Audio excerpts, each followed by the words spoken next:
we're in the front. Seen as a good sign in of the good front. leadership when ships retain their crew members at higher rates.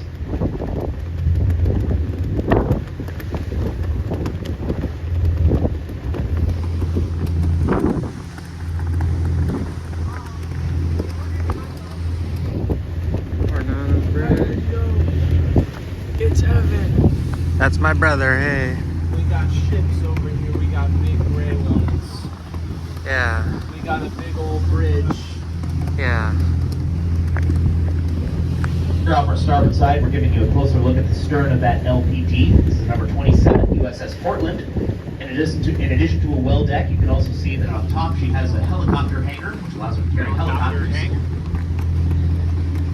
It's an LPG ship. What's up, guys?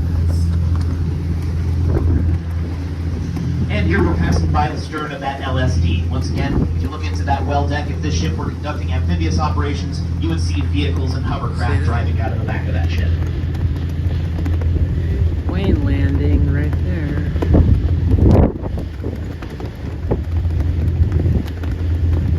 See that Southwest plane?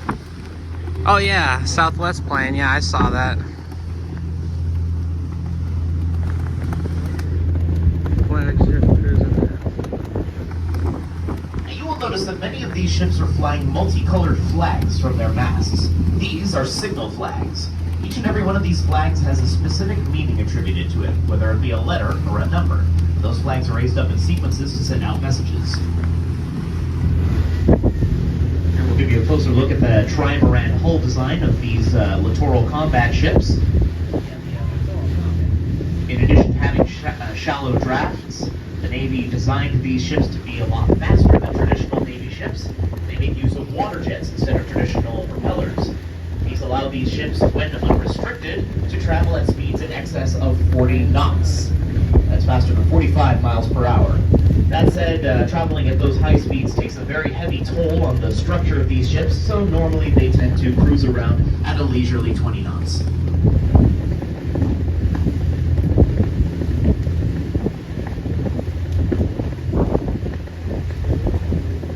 Now this is wobbly.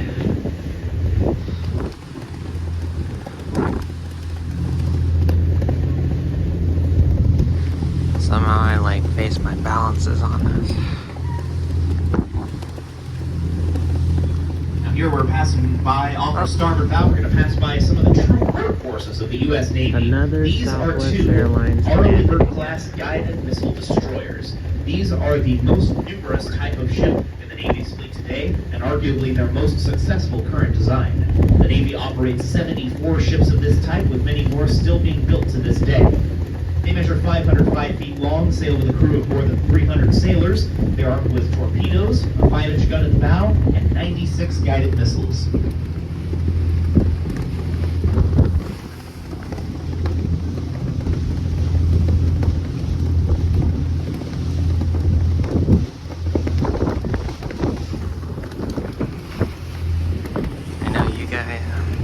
I know you guys hear this. The flag. Oh. Now here we're passing by the Essex one more time, and you'll notice that she is flying all of her signal flags from her mast. This is what you would call a fully dressed ship. The only times when they put out all of their flags like that is when they are conducting some kind of a ceremony or celebration, like a change of command ceremony.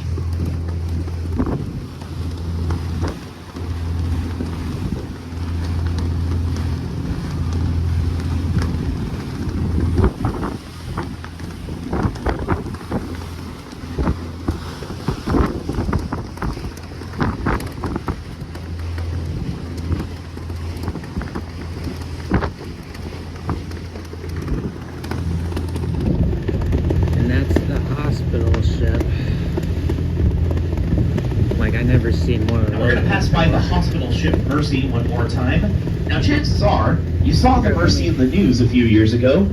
Back in 2020, she was deployed not to a foreign country, but to Los Angeles, just up the road. The Mercy was sent to LA during the height of the COVID-19 pandemic. She was sent up there to help treat non-COVID patients, freeing up space at Los Angeles area hospitals for COVID patients.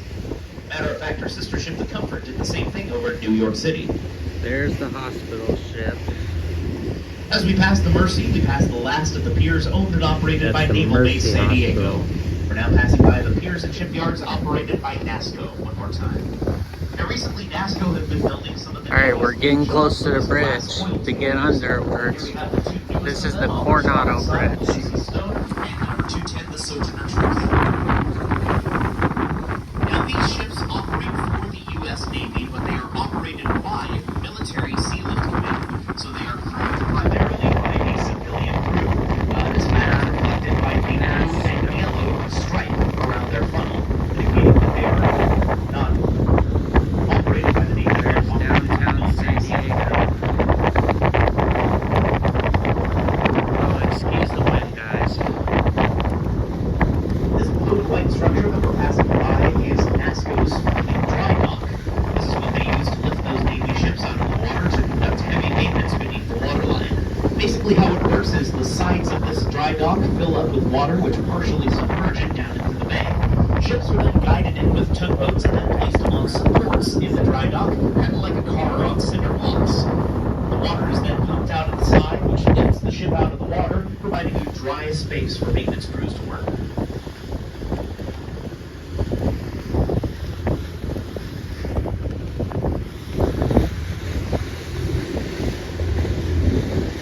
There's another plane landing in San Diego International Airport. Folks, if you look onto the land, you will notice that NASCO are building yet another oiler. Still has a bit of a ways away until it becomes fully complete and can be launched.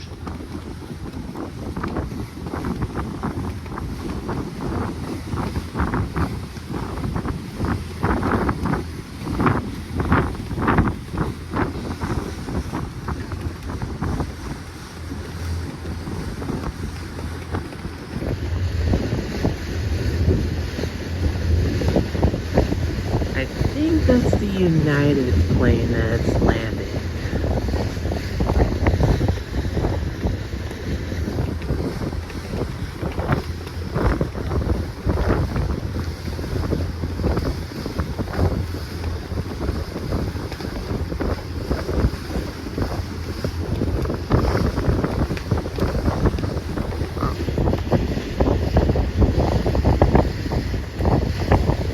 Freedom's first choice. I was trying to see in the camera here. That looks like a soldier almost.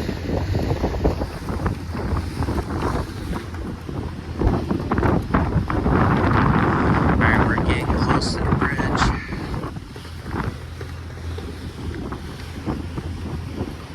We're now passing by the ships being maintained by DAE once again. You'll notice that some of these ships have a big white tarp surrounding them. This is called an environmental barrier. You see there's a whole bunch of heavy maintenance going on underneath there. There's a bunch of sandblasting and paint chipping and welding going on under there. That barrier is up there to help keep the debris in check and keeps it from contaminating the rest of the bay.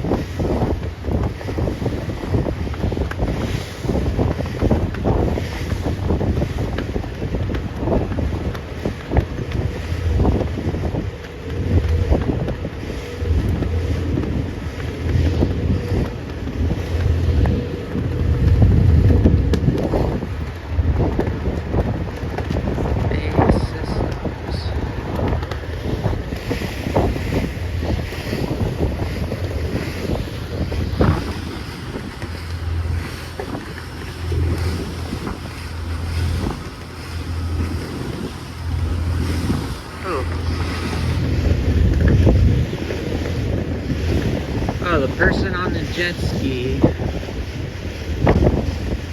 I would love to jet ski here sometimes. Oh, I can't imagine doing jet ski here. It would be a lot of fun. Like, I would do some drag racing.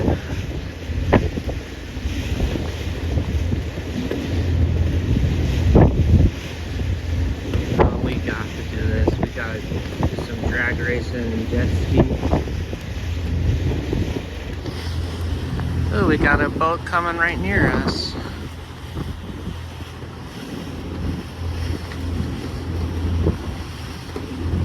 We're now going to pass underneath the bridge one more time. gonna leave the Alright, military we're going shipyards under the behind us and bridge. pass by some more commercial shipyards. Cruising around off our port bow, we have a couple of orange and yellow tugboats. These are called sea tractors. Now these sea tractors almost exclusively help Navy ships in and out of San Diego Bay. Whenever you see them cruising around, chances are there's going to be, or there has just been, some military activity. In fact, if you were here for the northbound cruise, you will remember that there was quite a bit of activity going on. Sea Tractor 9. Oh, that's a Sea Tractor 9.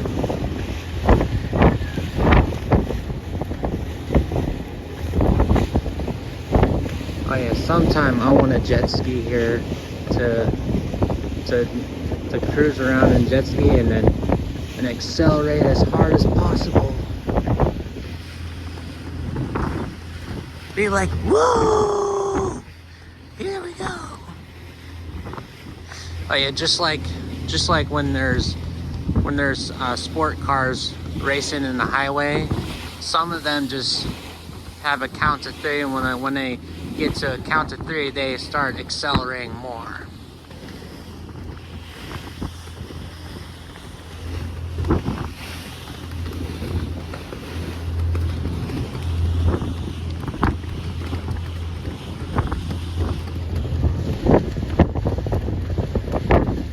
Well, folks, we're now approaching the 10th Avenue Marine Terminal, operated by the Port of San Diego.